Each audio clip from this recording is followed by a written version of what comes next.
Hello aspirants. So today we have discussed about the set paper 2026 जो कि हुआ था 7 जून 2026 को। मैंने भी ये पेपर अटेम्प्ट किया है जिसमें कि आपको पता है कि इसमें दो पेपर होते हैं, सेट 1 पेपर 1 और पेपर 2, जिसमें पेपर 1 आता है जनरल अवेयरनेस का और पेपर 2 जो आपका सब्जेक्ट रहता है उसका पेपर होता है। इस वीडियो में हम डिस्कस करेंगे आज के जो मैथमेटिक्स पार्ट इस पेपर में जनरल अवेयरनेस में आया था, तो उसके कुछ क्वेश्चन डिस्कस करेंगे। तो आई होप आपका पेपर सभी का अच्छा हुआ हो। आप चेक कर सकते हैं अपने मैथमेटिक्स सेक्शन को, बाकी तो आपने देख ही लिया होगा, बट इसमें हम फुल सॉल्यूशन डिस्कस कर लेंगे और रीजनिंग के भी कुछ क्वेश्चन हम डिस्कस करेंगे। So let's start. सबसे पहला क्वेश्चन है, ये हमारे पास एक सीरीज़ गिवन थी, हमें फाइंड आउट करना था कि इसमें कौन सा रॉन्ग था। तो ये क्वेश्चन हालांकि मेरा भी पेपर में गलत हो गया है। तो इसका जो राइट आंसर था वो था 28। तो इसमें एक पैटर्न फॉलो हो रहा है, अगर आप नोटिस करेंगे तो सबसे पहले आ रहा है यहाँ पे 7 फॉर्म हो रहा है, 2 का क्यूब -1, इट मीन्स 2 का क्यूब होता है 8 और 8 - 1 होता है हमारे पास 7। उसी तरह अगर हम 3 का क्यूब करें तो 3 का क्यूब होता है 9 और 9 - 1 दैट इज इक्वल टू 8 और 8 - 1 7, दैट इज़ राइट। उसी के बाद अब अगर नेक्स्ट नंबर है 4 का cube -1 that is 64 - 1 that is 63। तो 63 भी ठीक है हमारा, 7 भी ठीक है, बट यहाँ देखिए यहाँ हमारे पास आना चाहिए था 8, बट यहाँ 28 है। अब नेक्स्ट 5 का क्यूब आपको पता है 125 होता है और 125 से जब हम 1 माइनस करते हैं तो 124, that is also right. Next जो टर्म है वो 124 है। उसी तरह 6 का क्यूब -1, 6 का क्यूब होता है 216 और 216 से 1 माइनस करेंगे तो आएगा 215। तो इट मीन्स ये सारे ही नंबर ठीक है, बट एक ही नंबर हमारे पास यहाँ सीरीज़ में गलत दे रखा है, दैट इज़ 28। तो यहाँ पर 8 होना था, हालांकि यहाँ पे 28 है। क्लियर? तो this is the right answer, answer B. Next है, the area of the parallelogram is 147 and its base is thrice its corresponding altitude, जो कि आप इसमें देख सकते हैं। the area of parallelogram given है and its base is thrice the corresponding altitude. what is the length of the base? हमें find out करनी है लेंथ ऑफ द बेस। तो यहाँ पे मैं सॉल्व कर देता हूँ आपको। एक पैरेललोग्राम है जिसका एरिया पहले से ही गिवन है। अब आपको पता है पैरेललोग्राम की कुछ प्रॉपर्टी होती है, opposite sides are equal and parallels, उसी तरह ऑपोजिट एंगल्स भी इक्वल होते हैं, बट यहाँ एंगल्स का कोई रोल नहीं है। हमारे पास एरिया गिवन है, एरिया ऑफ पैरेललोग्राम होता है आपके पास बेस इनटू हाइट। तो एरिया के नीचे हम लिख देंगे 147। अब यहाँ पे बोल रहा है कि जो बेस है आपका, base is thrice it's altitude, तो हम एल्टीट्यूड को x मान लेंगे तो बेस क्या आ जाएगा, थ्राइस मीन्स 3x। तो 147 इज इक्वल टू 3x² आ जाएगा हमारे पास। उसके बाद 3 को जब हम डिवाइड करेंगे 147 के साथ तो it become 49। 147 is equal to 3x² और जब 3 यहाँ चले जाएगा तो x² इज इक्वल टू, ये हमारे पास आ जाएगा 49 और x होता है हमारे पास 7। बट ये गलती कुछ बच्चों ने कर दी कि यहाँ पे x पे 7 टिक कर दिया ऑप्शन में, हालांकि ये जो x है ये हमारे पास हाइट है। हमारे पास पूछा था बेस, तो बेस हमारे पास था 3x, तो 7, 3 into 7 that is 21 is the right answer. 21 इसका राइट आंसर था। क्लियर? उसके बाद हमारे पास नेक्स्ट क्वेश्चन था, Rekha and Manavi can do a piece of work in 9 hour, Manavi and Madhu can do 12 hour, Rekha and Madhu do it in 18 hours.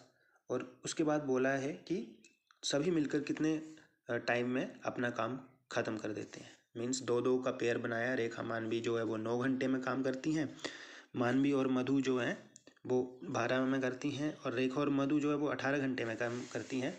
तो जब तीनों मिलकर काम करेंगी तो ये कितने घंटे में काम करेंगी, तो ये हमें फाइंड आउट करना था। तो अब एक चीज़ आप देख लो, यहाँ पे सबसे पहले आपको गिवन है रेखा और मानवी। तो रेखा और मानवी का जो टाइम आपको दिया था वो 9 घंटे, MA लिख देता हूँ मैं मानवी। उसके बाद आपको दिया है मानवी और मधु। क्लियर? तो मानवी और मधु का जो टाइम है आपको वो दे रखा है 12 घंटे में काम करती हैं। उसके बाद आपको दे रखा है रेखा और मधु। रेखा और मधु जो है वो 18 घंटे में काम करती है। जब तीनों मिलकर अब आप यहाँ पे देखो कि हर एक जब ये काम कर रही है तो एक चीज़ आपके पास कॉमन आ रही है, ठीक है। देखिए यहाँ पे भी रेखा है, यहाँ पे भी रेखा है,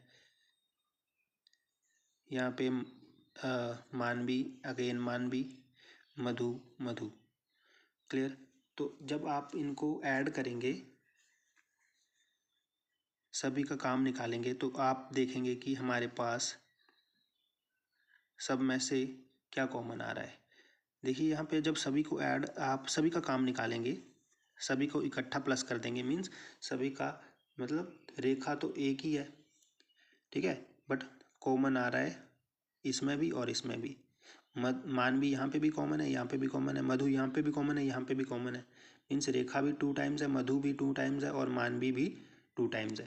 तो मीन्स आप जब सभी को आप इसको ऐड करोगे तो आपके पास क्या है, सब में 2 कॉमन्स है। 2 टाइम्स रेखा प्लस 2 टाइम्स मानवी प्लस 2 टाइम्स मधु, और यहाँ पे भी आप सभी को ऐड करोगे, ठीक है। बट जब आप एक दिन का काम निकालते हो तो आपको पता है आपको क्या करना पड़ता है, रेसिप्रोकल करना पड़ता है। 1/9 1/12 प्लस 1/18, और जब आप एलसीएम लोगे तो आएगा 18, 9 2 36 is the LCM, 9 4 is 36, 12 3 is 36, 18 2 is 36, ठीक है। और यहाँ पे हमारे पास आएगा 4 3 7 2 9, 9/36, और जब इसको डिवाइड करेंगे तो आएगा 4। तो means 2 into R plus M Madhu और मानवी इज इक्वल टू 1/4, और यहाँ पे 2 मल्टीप्लाई है, ये 2 चला जाएगा हमारे पास डिवाइड में, इट विल बिकम 1/8। तो तीनों मिलकर जो है वो काम को करेंगी 8 दिन में। So the right answer is 8 घंटे में। तो यहाँ पे जो राइट ऑप्शन आपका 23rd का सी। उसके बाद ये तो इजी क्वेश्चन है। 450 मीटर जो लेंथ है ट्रेन की, that is moving with the speed of 40 kilometre per hour, and आपको फाइंड आउट करना है खंबे को कितने समय में पार करती है, means you have to find the time. तो टाइम आपको फाइंड आउट करना है, दैट टाइम का जो फॉर्मूला होता है that is distance upon speed. पर यहाँ देख लीजिए, यहाँ पे आपको सेकंड में फाइंड आउट करना है। यहाँ तो मीटर है, मीटर पर सेकंड होता है, तो बट यहाँ पे किलोमीटर पर आवर है। तो पहले स्पीड को आप चेंज कर लो मीटर पर सेकंड में। तो आपको पता है जब मीटर पर सेकंड में चेंज करना है तो 5/18 से मल्टीप्लाई करना है। तो ये कैंसिल हो जाएगा, 18 3 = 54, 5 3 = 15 मीटर पर सेकंड, ये आ गई स्पीड आपकी। अब डिस्टेंस आपको तो पहले से ही मीटर में 450/15, ठीक है। तो आप इसको कैंसिल करो, distance upon speed, 15 3 = 45, time is equal to 30 second. तो ये जो है इसका करेक्ट आंसर है 24।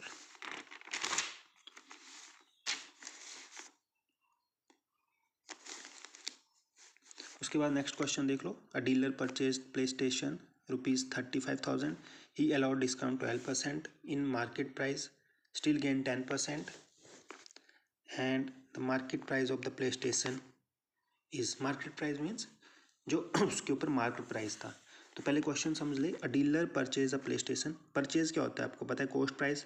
तो जो गिवन होता है क्वेश्चन में तो वो आप पहले लिख लें, इससे आपको क्वेश्चन अंडरस्टैंड करने में काफ़ी हेल्प रहती है। तो यहाँ पे आपको purchase mean cost price given है, तो सबसे पहले आप कॉस्ट प्राइस लिख लो इसकी। तो कॉस्ट प्राइस है आपके पास 35,000, यहाँ पे लिख सकते हो आप 35,000, ठीक है। अब बोले ही अलो डिस्काउंट 12%, तो डिस्काउंट भी दे रहा है वो, डिस्काउंट लिख लो आप 12%। इट्स मार्क प्राइस, पर डिस्काउंट जो वो दे रहा है वो मार्क प्राइस पे दे रहा है, ठीक है। और मार्क प्राइस हमें पता नहीं है, वही हमें फाइंड आउट करना है, ठीक है। उसके बाद गेन आपको मीन्स प्रॉफिट परसेंट भी गिवन है, प्रॉफिट परसेंट और डिस्काउंट परसेंट दोनों गिवन है। प्रॉफिट परसेंट है आपके पास 10 है ना, यहाँ पे डिस्काउंट नहीं है, एक्चुअली में डिस्काउंट परसेंट है ये, ठीक, एक्चुअल वैल्यू में नहीं है, परसेंटेज में डिस्काउंट परसेंट 12% गिवन है, प्रॉफिट परसेंट 10% गिवन है। क्लियर, ये चीज़ें आपको गिवन है, आपको फाइंड आउट करना है मार्क प्राइस। क्लियर, तो मार्क प्राइस फाइंड आउट करने के लिए आपको क्या पता होना चाहिए, आपको सेलिंग प्राइस पता होना चाहिए, तभी आप मार्क प्राइस फाइंड आउट कर सकते हो। ठीक है, बेचा सॉरी खरीदा इतने में है, 10% प्रॉफिट पे बेचा है। ठीक है, तो सेलिंग प्राइस आप अगर फाइंड आउट कर लेते हो तो आप मार्क प्राइस इसका इजीली फाइंड आउट कर सकते हो। देखो अब 35,000 रुपये 35,000 में खरीदा ही कोई आइटम्स, उसको प्रॉफिट हो रहा है 10% का।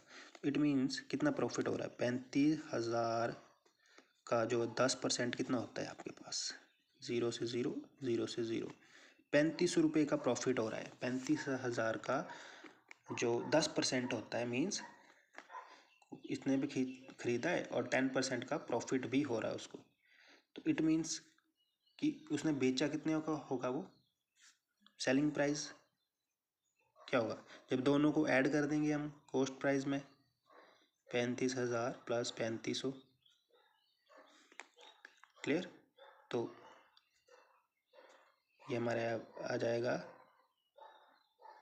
5 3 8 38,500, 38,500। क्लियर, इतना समझ आ गया कि 35,000 हमारे पास जो था वो कॉस्ट प्राइस था, जिस पे कि हमें प्रॉफिट भी मिल रहा है बेचने के बाद 10%, तो हम सेलिंग प्राइस हमारा आ गया।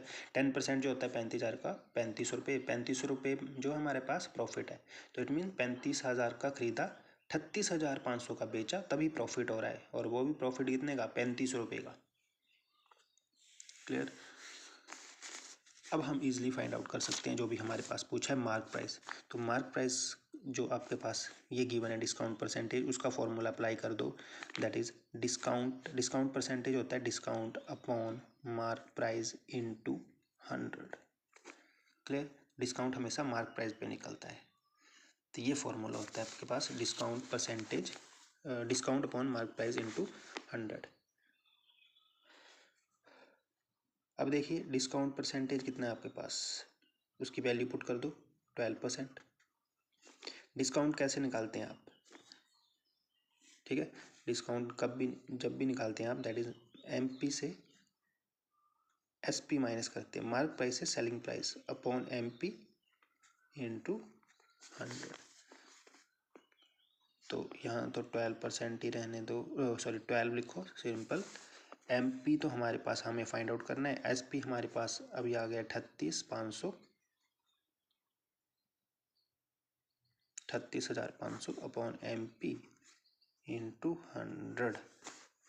क्लियर, एमपी को क्रॉस मल्टीप्लाई कर दो, ये हो जाएगा 12 MP, ये 100 दोनों के साथ मल्टीप्लाई होगा, 100 MP माइनस 38,555, यहाँ पे 2 0 हो जाएंगे, 100 से मल्टीप्लाई करेंगे, तो इट मीन जब ये यहाँ जाएगा तो इट विल बिकम माइनस हो जाएगा 100 से 12, तो ये जाएगा 88 MP, और यहाँ पे सिर्फ 385000 लगेगा, माइनस माइनस प्लस, और जब इसको 88 से डिवाइड करेंगे तो हमारे पास जो आंसर आएगा 43750, ये B is the right answer.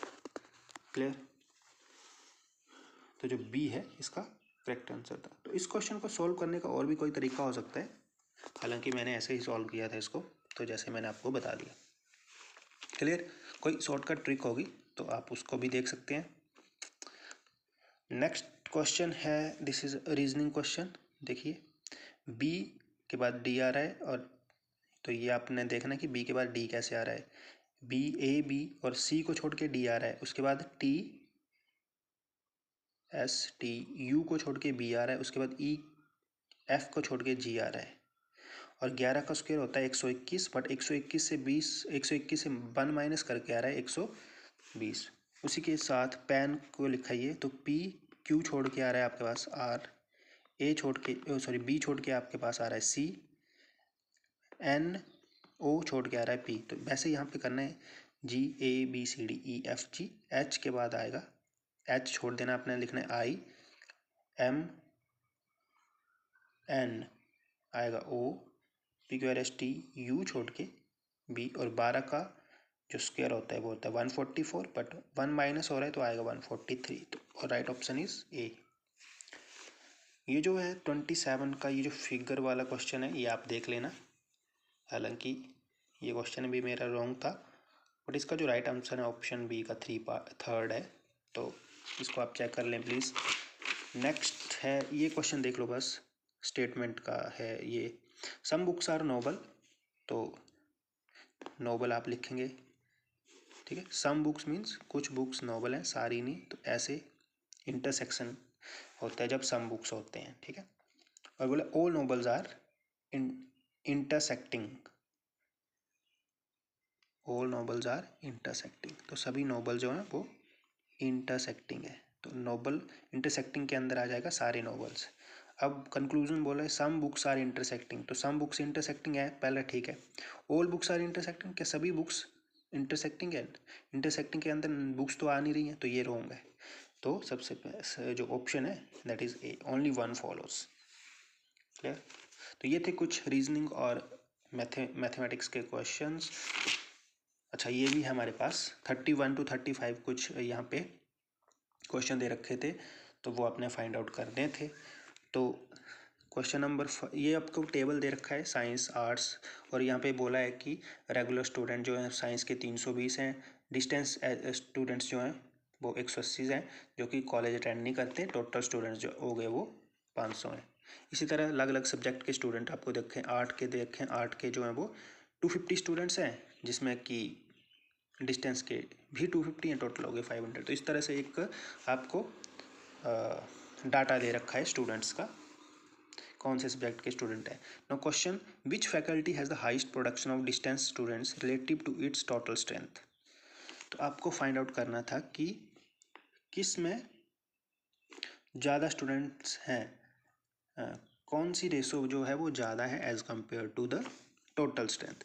तो देखिए सबसे पहले ये जो है फर्स्ट जो है वो 180 एज़ कम्पेयर टू 500, तो जब इसको आप मल्टीप्लाई करेंगे तो इट विल बिकम 18/50, और अगेन ये डिवाइड हो सकता है 2 9 18, 225 9/25, ठीक है। तो रेशो आ गई 9:25, बट एक्चुअली में इसको आप परसेंटेज में निकाल लो ताकि आपके लिए इजी हो जाएगा।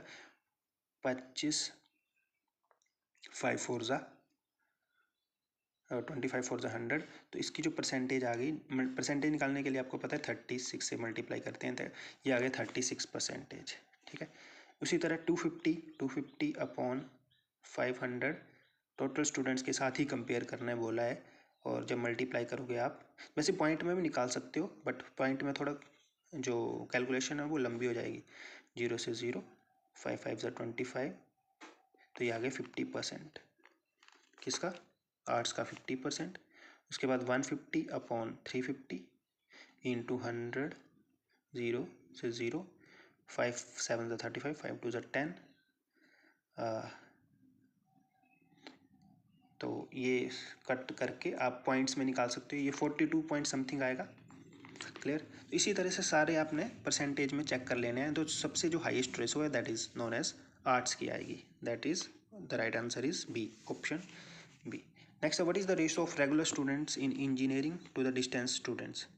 इंजीनियरिंग के रेगुलर स्टूडेंट हैं 400 और डिस्टेंस के हैं 100, ठीक है। तो इसकी आपको regular students in engineering and distance students, sorry regular engineering के और डिस्टेंस जो है वो आर्ट्स के, ये है, इनकी रेशो फाइंड आउट करनी है, इंजीनियरिंग और आर्ट्स की, ठीक है। तो यहाँ मैं कर देता हूँ आपको, रेगुलर जो इंजीनियरिंग के हैं आपके पास 400 ratio as compare to arts के हैं 250, तो जब आप इसको कैलकुलेट करो 5 8 40, 5 5 8:5, तो राइट आंसर इज ए। उसके बाद है question number 30, 10% of the regular student science shifted to the distance mode, what will be the new number of distance students in science. 10% student shift हो रहे हैं किसमें, regular student in science shift to the distance mode.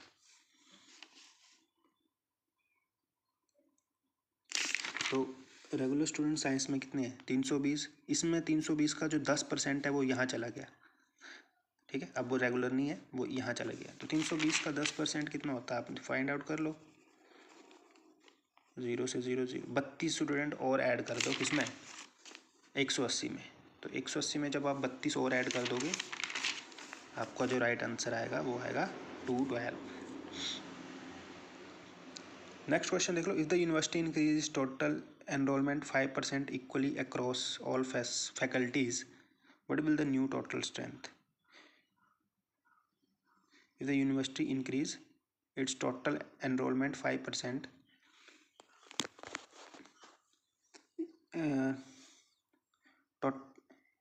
total enrollment of 5% equally across all faculties, what will the new total strength।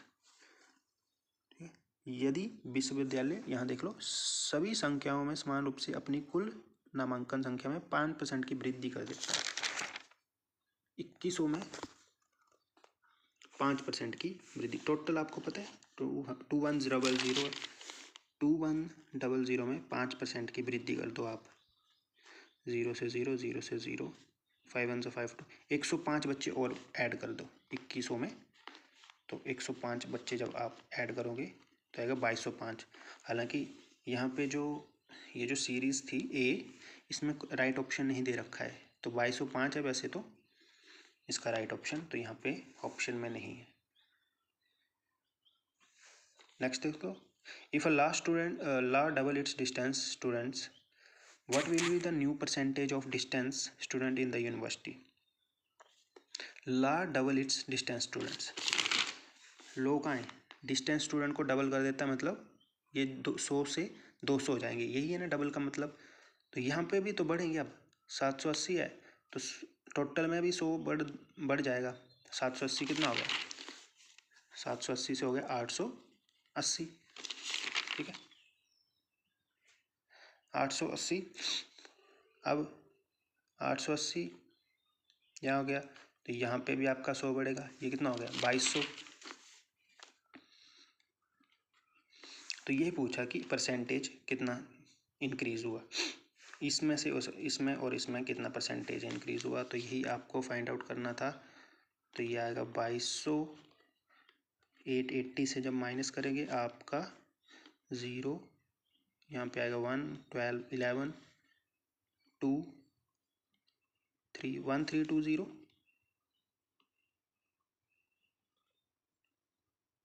220 into 100 I think, 0 से 0,